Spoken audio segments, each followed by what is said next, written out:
Darth Vader versus Magneto.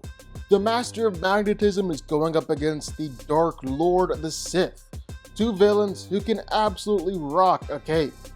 But in an all-out fight between the two, well, who's ultimately going to be coming out on top? And really, is it even going to be close? Let's get into it. Starting out, let's take a little closer look at Darth Vader. And the first thing that we got to recognize is that if we truly wanted to use Vader in his prime, then we would use this version of Vader. Anakin Skywalker was the most powerful Jedi in over a millennium, and he had unprecedented power in the Force. By Revenge of the Sith, he was more powerful than anyone on the Jedi Council, even Master Yoda. Even Darth Sidious had to concede that Anakin was potentially more powerful than him. And during the duel on Mustafar, this was Vader at arguably the height of his power. He's the chosen one. But then he was defeated by Obi-Wan, he caught on fire, had like half his body cut off by this point, and was put inside the cybernetic suit keeping him alive. And according to George Lucas, lost a lot of his power and potential in the process. Now that he's half man and half machine, he lost a lot of the ability in the Force because there just isn't as much human left. So where before he had the potential to be twice as powerful as the Emperor, now he's operating at maybe 80% of the Emperor's power, more on par with Darth Maul and Count Dooku. It also messed him up as a lightsaber fighter too. He lost and had to relearn a lot of the skill and ability that he had as Anakin, and definitely lost all that self-confidence that he had. Of course, there are other things to suggest that this isn't the case at all, and Darth Vader actually did get more powerful after putting on the suit, and that his prime was really around Return of the Jedi. Like, he lost his first fight against Obi-Wan Kenobi. First few fights, really. But by the time that New Hope rolls around, well, Vader was powerful enough to beat him.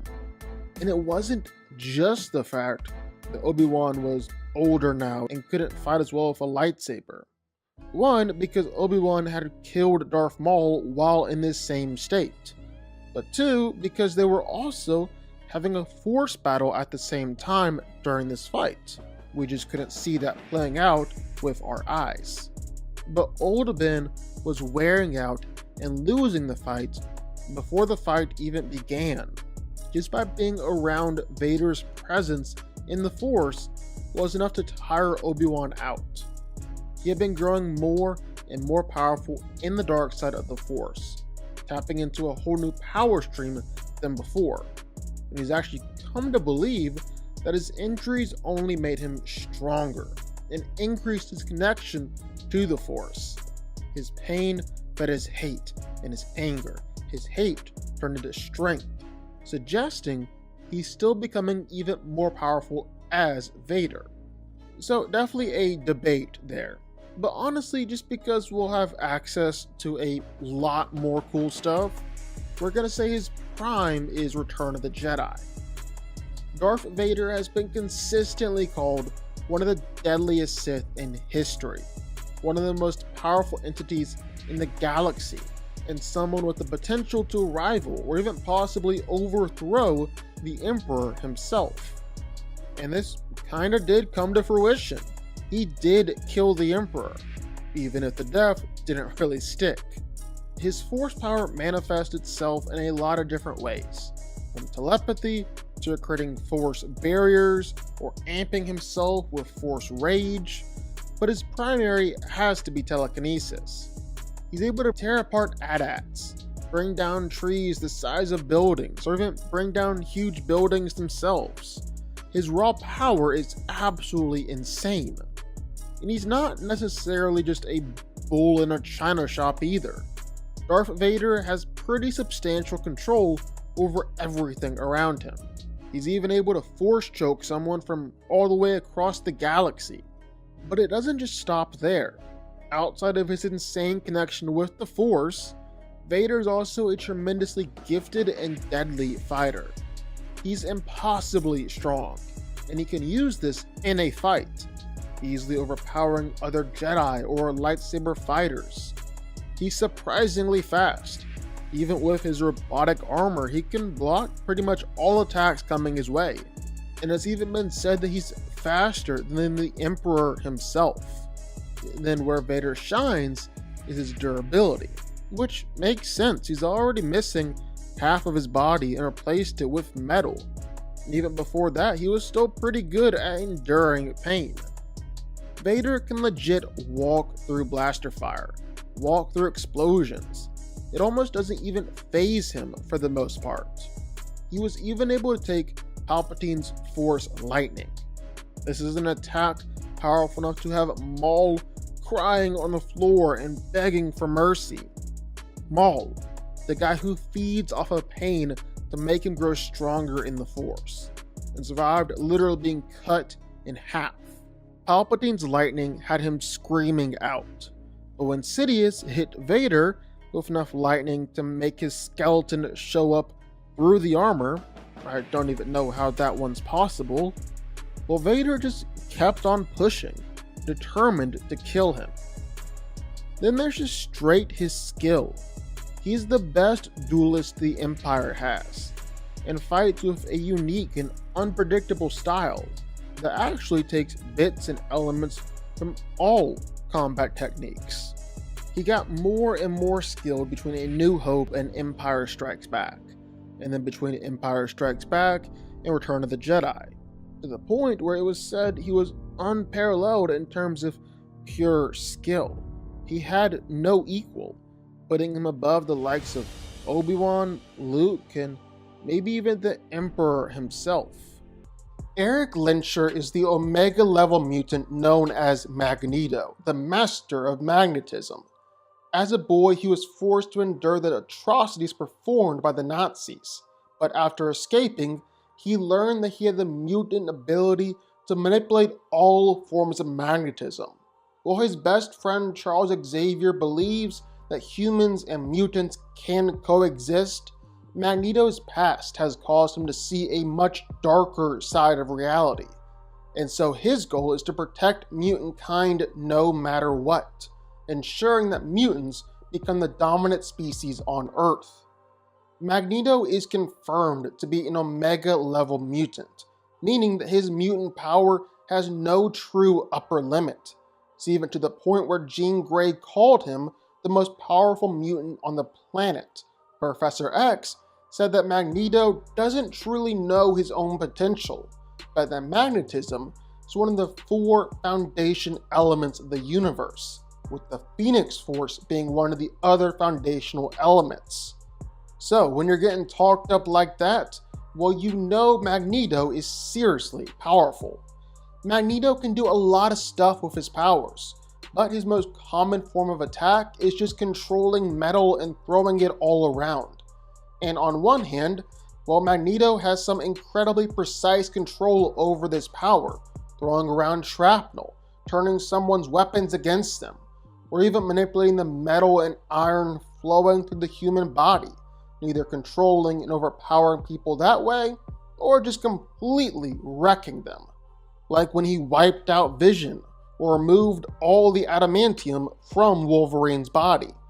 But then on the other end of the spectrum, well, Magneto has some serious power when it comes to magnetism.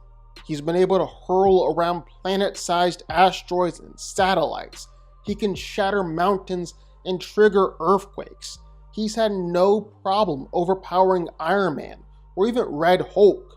Then there was a time Magneto managed to pull the Break World Bullet, a city-sized bullet floating way outside the solar system, and send it hurtling towards the Earth at the speed of light. Magneto is seriously powerful when it comes to his control over metal. But it's not just metal. Magneto is the master of magnetism, which means he can manipulate and control everything on the electromagnetic spectrum. With all that power, well, Magneto has been able to create magnetic shields capable of blocking attacks from the Hulk, from Thor, from Hercules, and Doctor Doom and Ghost Rider, and even Cosmic Spider-Man and the Phoenix Force. When Magneto doesn't want to get hit, well, odds are he's not getting hit. He can control and manipulate electricity, even the electrical nerves running through someone's body, to the point where he can shut people down with an EMP blast, or even take over a Celestial and control its nervous system. He can fire out blasts capable of knocking around beings like Sentry, or hold down and knock back all the X-Men at once. He's even momentarily stopped an incursion before, which is either two planets colliding into each other, or two entire universes, depending upon how you want to read it. Basically, when Magneto is operating at his best, well, he's definitely up there in the Marvel Universe. He's not just one of the most powerful mutants, but one of the most powerful heroes, period. So who wins? Well, let's break it down. Now at first, this seems like a cakewalk for Magneto. The Master of Metal versus a guy in a metal suit. Should be a no-brainer. But before we just chalk up an easy win to Mags, well, I think it's best that we don't underestimate the power of the dark side. Like, Darth Vader is one of the most powerful Sith Lords of all time, feared throughout the entire galaxy, and he's such a threat that just him showing up on the battlefield is enough for him to win some fights. He's the chosen one, and he's just regularly gotten more and more powerful in the Force, reaching the point to where Palpatine is scared of Vader, begins to believe that Vader rivals him in power. And in case you didn't know, Darth Sidious goes absolutely nuts when it comes to Force power, being described as a dark sun blazing in the Force, a black hole in the Force, or an event horizon. In fact, he's become so powerful that he doesn't just leave behind dark side nexuses at different places where he goes, but he himself is a dark side nexus, threatening to rip apart the fabric of space itself. He's got powerful enough telekinesis to not just throw around spaceships, but he's got enough power to bring a 12-mile long and 2-mile high building crumbling down. The building was big enough to house Star Destroyers. And not just that, but he can even create and control Force storms, wormholes that can tear through space and time and destroy whole worlds. And he can have these things just popping up all over the galaxy. So yeah, Darth Vader isn't quite Darth Sidious, but if Palpatine is scared of just how powerful Vader is with the Force, well then it's safe to say that Vader is very, very powerful. Powerful enough to shake an entire planet with his anger and rage. Another thing going for Darth Vader is that he's actually surprisingly fast. He's regularly been able to block light speed laser fire and can move his lightsaber at the speed of light. So it's totally possible that he's able to land the first hit on Magneto here and claim the victory. But all in all, well, I just don't think Vader stands much of a chance. Because again, circling back to it, well, this is the Master of Magnetism fighting a guy in a metal suit with a metal sword. Sometimes things really can't just be that simple. And for as powerful as Vader is in the Force, well, Magneto is just as powerful when it comes to magnetism. Magneto's power ranges from being able to destabilize a planet's magnetic field and literally stopping an incursion to such fine-tuned control that he's able to rip out the iron from a person's bloodstream. Realistically, well, there's just no way that Magneto loses this fight. He controls the suit, and by doing that, well, he controls all of Vader's body and all his movement. He controls the lightsaber, and by doing that, removes the most deadly weapon that Vader has. Magneto even has a helmet that's been able to block out Professor X, No doubt it can block out Vader's telepathic attacks as well. And even if you want to say that Vader can still use the Force to attack Magneto, even if he doesn't have control over the saber and the suit, while that probably is true, I don't think it's going to be enough. Even if Vader tries to force choke Magneto while lying motionless, Magneto has kept on fighting and going while having multiple aneurysms going off in his brain. He can keep on fighting through a forced choke, and it's much easier for Magneto to squish Vader with a thought than the other way around. Magneto is definitely winning this fight, and it's not even close. But what do y'all think? Sound off in the comments down below. I know you're gonna have thoughts and feelings on this one for sure. If you stuck around this long and made it to the end of the video, that's amazing. Thank you so much for watching and for supporting us. And if you want to go subscribe, well, go subscribe. You're going to see more videos like this one every single week. I'll see y'all then. I'll see y'all next time.